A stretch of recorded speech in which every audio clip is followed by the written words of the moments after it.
Hello guys, and welcome to another quick tutorial from Vintage Radar. Today I'm going to show you how to set the time on your Guess quartz watch that does not have a date complication. So either at 3 o'clock, at 6 o'clock, as you can see we have no date window. So what we want to do is to pull the crown to the last position, and here we are going to rotate the watch hands in a clockwise direction. So I'm going to follow the normal movement of the watch hands.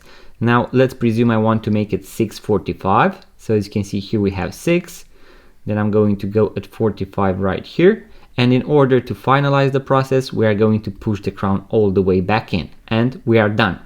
There are going to be some models that have the date complication. Here on the right side we have the date complication, meaning we only have the day of the month, and here on the left we have the date complication, meaning we can set both the day of the week and the day of the month.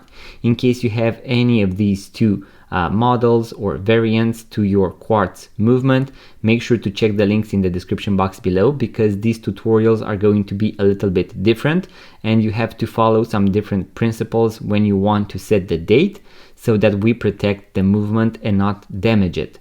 So guys, that was the quick tutorial that I had for you today. In case you enjoyed, give it a thumbs up, subscribe to this YouTube channel, it really means a lot.